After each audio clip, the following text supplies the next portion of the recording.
Well, the frustrated E.J. Viso hoping for better things at Indy.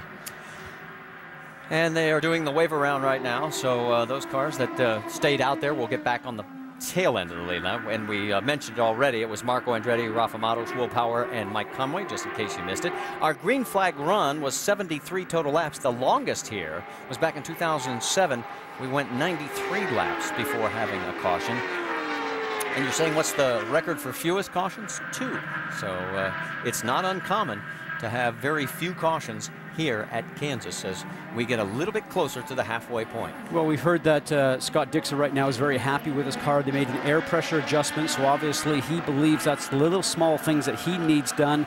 Be interesting to see if Franchitti, for instance, if they made some changes to hopefully get some more speed out of his car. And then Castroneves and Kanaan, both guys that don't seem to get that final couple miles an hour right now. Let's listen in on Dario's team communication. They should probably look at sweeping the high line. There's tons of marbles. You know, and what he's basically saying is reporting back to the pit box, and he's telling his team that there's a lot of rubber on the outside of the racing line. You saw E.J. Viso get up there. That will go to the Brian Barnhart up in control. Maybe in the next yellow, they'll bring out the sweepers and get some of those marbles off. All right, Dixon, Franchitti, Castroneves, Kanaan, Ryan Hunter-Reay, who is using the push to pass on the restart. So is Franchitti. He's tabbed the button, and we're back to green flag racing here at Kansas.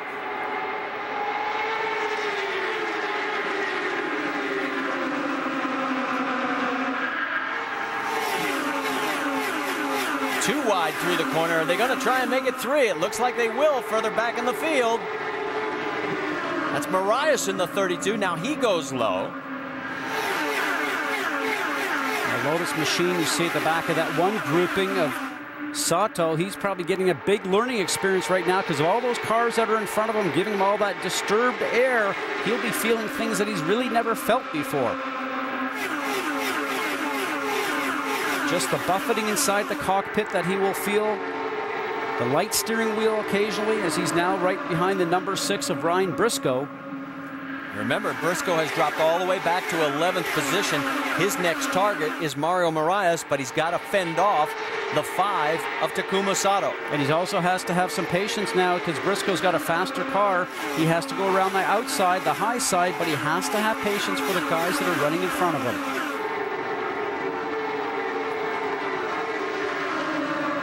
Looking back to the front, Scott Dixon continues to run well, but Dario Franchitti appears to be closing. It's down to 0.3 of a second. So maybe some changes he made during the pit stop works. You also have some onboard aids the driver can move around, and that's the weight jacker and the roll bars. Some driver adjustments. Now look what's going on here. Kanaan trying to get his nose underneath the 3 of Helio Castroneves. And Castroneves just saw him there at the very last minute and just avoided that collision. Now that's Danica Patrick right in front of him, but remember, she is a lap down in 17th position. You look out the back, and a little bit further back, you've got Kanaan, and Ryan Hunter-Reay has now moved into the top 5. And Kanaan looking to get underneath Castroneves. Here's the view from Ryan's car. As we watch all this, it's settled down for the moment. What do you have, Jamie? Well, Ryan Hunter-Reay's car has just come to life. He started off loose. They came in and made an adjustment on that first round of stops. This last stop, his crew was smoking. They gained him 4 positions. He's going forward. He's a happy camper. Right behind him is Alex Tagliani, who's also looking to make a statement today, Vince Welch. Well, and this team has had a very good run all weekend. They were 5th in the qualifying order, and that was a big boost to this team, and they have stayed up toward the front all day long. They made a slight air pressure adjustment on their first stop because Tags had a little bit of a push, but they did not even make any changes at all in their second stop. Just gave him fresh tires. He likes the car. He's never won on an oval, 11 years in major open wheel racing, but he has been very, very racy today. This is a good team. Fast is their nickname or the name of their team, and they've got a fast driver here today. Right behind Alex is Vitor Mira, Hideki Muto in 8th. John Andretti is in 9th position, and rounding out the top 10 is Mario Marias. The race leader, though, is Scott Dixon. As we're going to go side by side, there you see the top 5. We're 10 laps from halfway.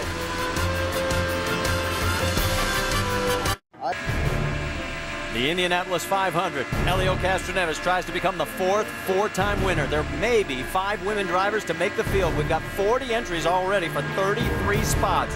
Can it get any better than this? The greatest spectacle in racing, the Indianapolis 500, Saturday, May 30th, noon Eastern on ABC. The telecast presented by GoDaddy.com.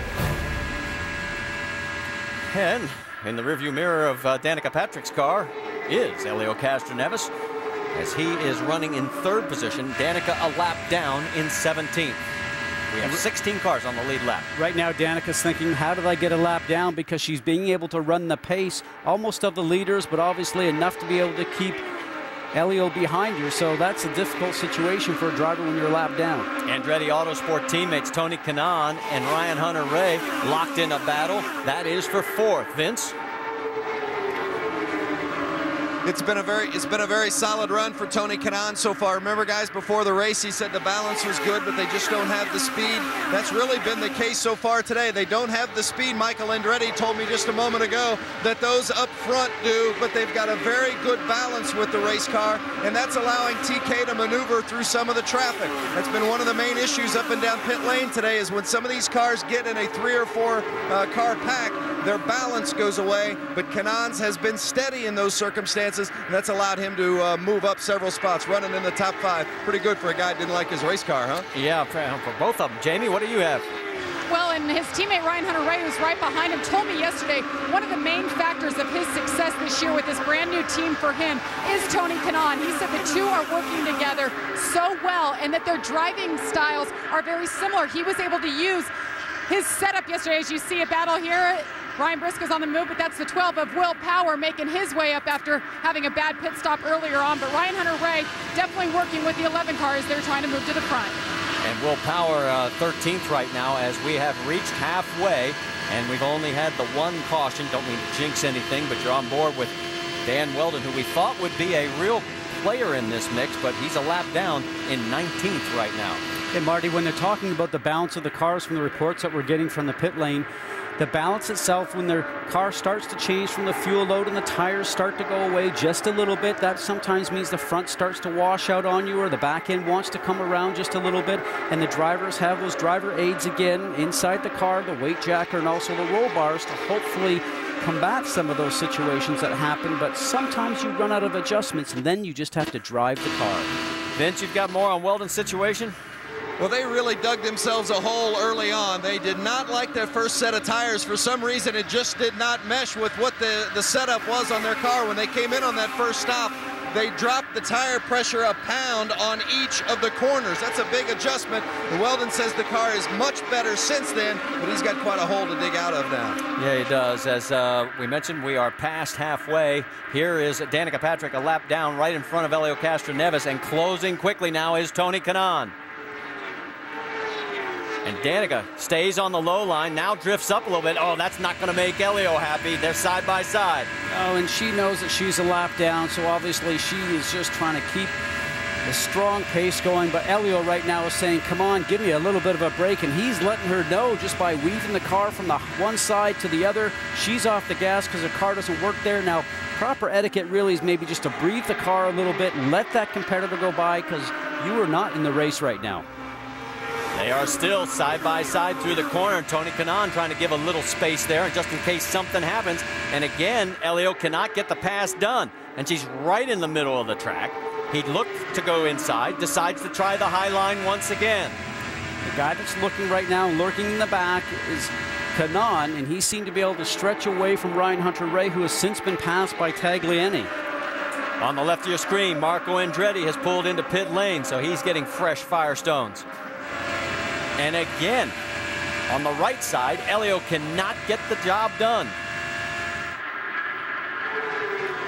What he needs to do is when she has a problem keeping the car on the bottom of the track, to have enough of a run going around the outside of her to hold her down when she comes out of the turn so her speed is slow. Looks like he might have got that done that time. She seems to be able to go down the straight just a little bit better than Helio. Could be a different downforce level on the cars. They're both running 26.4-second laps. Rick, you've got more? it has not been for a lack of effort that Danica is back there. In fact, when she came in after her first stint, they took the tires off. The right rear was actually down to the cords. Setup was that far off. She was working it too hard. They put it back on, sent her back out. It's been frustrating, though, and you can see, though, she's not giving up. She's working those